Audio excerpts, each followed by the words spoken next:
नमस्कार दोस्तों, मैं आचार्य ध्यानामी और यहाँ ईश्वरीय उपनिषद का जो है 18वां सूत्र ले रहा हूँ। जो अंतिम सूत्र है इसमें साधक जो है परमात्मा के ठीक जस्ट आमने सामने खड़ा होता है और वो परमात्मा को देख रहा होता है और वो फिर कहता है कि हे परमात्मा, मेरा प्रणाम स्वीकार करें, मैं तेरा ही रूप हूँ। ये घटना घटती है जब पूरी तरह से आप शून्य में लीन होने लगते हैं, तो ये घटना वहां पर घटती है। पूरा जगत वासनाओं का छूट जाता है और परमात्मा प्रकट हो रहा होता है। ये संध्या काल जैसे जैसे एक शब्द है संध्या काल। पूरा दिन जा रहा है, रात अभी आई नहीं, बीच का एक क्षण।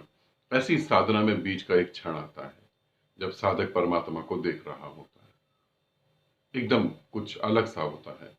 तो वहां वो कहता है, मेरे परिणाम को स्वीकार करो, मैं तेरा ही रूप हूं। मेरे प्राण वायु तत्व से एक हो रहे हैं। मैं मृत्यु पर जब है अर्थी पे जब चिता पे जब लेटूंगा, तो मेरा शरीर जल के राख हो जाएगा और मैं तुझ में सदा के लिए लीन हो जाऊंगा। फिर भी ये भी समझना, बुद्ध को बुद्ध होने के बाद भी साधना में क्यों बैठना पड़ता था। सभी संतों को उस परम ज्ञान की उपलब्धि होने के बाद भी ध्यान साधना में क्यों बैठना पड़ता था।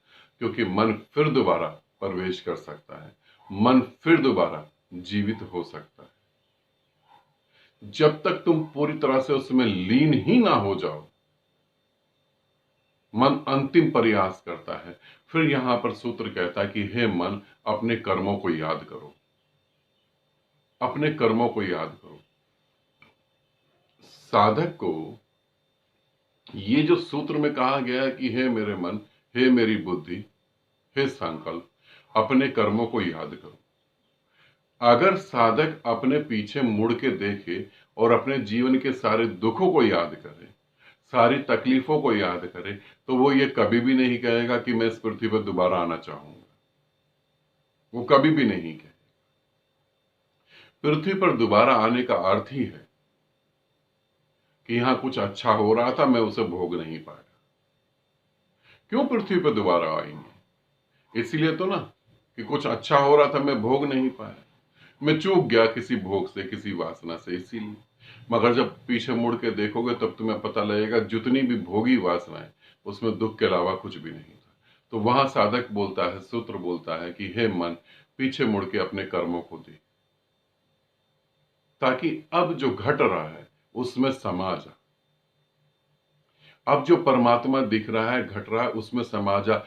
क्योंकि जब वो महाशक्ति उतरती है तो 100 में से 99% चांस होते हैं साधक भटक जाएगा। और साधक भटक जाता है। क्यों भटक जाता है? कि वहां पर जितनी भी तुमने जीवन में कल्पनाएं करी थी, विचार करे थे, इच्छाएं करी थी, अब तुम कल्प वृक्ष, हिंदू धर्म के अंदर एक शब्द है कल्प वृक्ष, जहां हर कल्पना सत्य होती है, तो अब तुम उस कल्प वृक्ष के नीचे आ जाते हो। मुक्ति से पहले हर एक साधक के जीवन में ये कल्प वृक्ष जरूर आता है। अब वहां तुम्हारा हल्का सा भी एक विचार और इस पृथ्वी पर वो घटना घट जाएगी। तुम्हारा हल्का सा भी विचार कि तुम्हें लग्जरी लाइफ जीनी है, तुम्हारी लग्जरी लाइफ तैयार हो जाएगी, मगर मोक्ष तुम्हारे हाथ से निकल जाएगा। तब वो कहता है कि अपने कर्मों को याद कर। कितनी बार तूने ये कर्मों को भोगा और उसको भोगने से मिला क्या तेरे को? इसीलिए जो अब लीन होने की अवस्था है, उसमें लीन हो जा।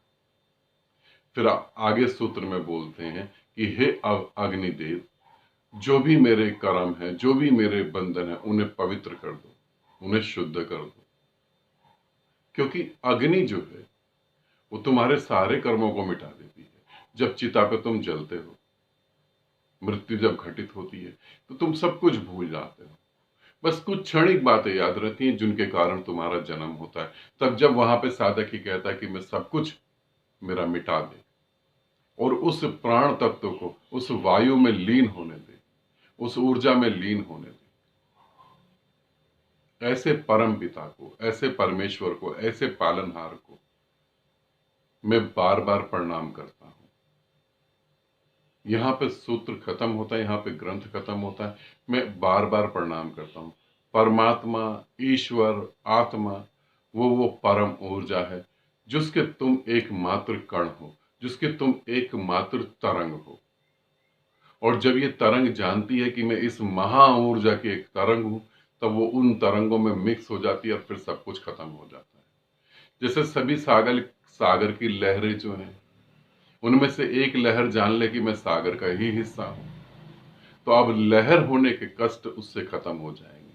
अब लहर होने के बाद भी वो और लहरों से नहीं लड़ेगी, हवा से नहीं लड़ेगी, पत्थरों से टकराएगी भी तो रोएगी नहीं, मुस्कुराएगी। टूट जाने पे भी उसे कोई फर्क नहीं पड़ेगा, क्योंकि उसे पता है मैं तो सागर हूं, लहर नहीं हूं।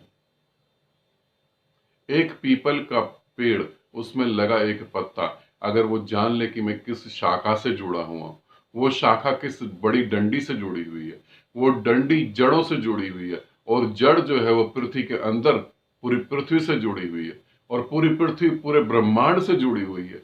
जो इतने गहरे रहस्य को जान लेता है, फिर वो रहता तो पत्ते की तरह और ही पत्तों की तरह है, जैसे और पत्ते रहते हैं, रहता तो वह वैसे ही है, मगर भीतर उसके बदल जाता है सब। तो यहां जो ये सूत्र कहता है, वो कहता है कि हे पालनहार, मैं तुझे बारंबार प्रणाम करता हूं, मेरा प्रणाम स्वीकार कर। और यहां पर जो है ग्रंथ कहता है ओम शांति शांति शांति। यहां ग्रंथ खत्म हो जाता है। ये सूत्र, इस पूरे ग्रंथ के सूत्र बहुत अच्छे हैं, एक साधक को उसकी साधना में बहुत सारी गति देते हैं। आपने इन सबको सुना इतने धैर्य से, इतने प्रेम से, इस सब के लिए आपको बहुत बहुत धन्यवाद। आप सभी को बहुत बहुत प्रेम। आनंदित रहें, सदा खुश रहें।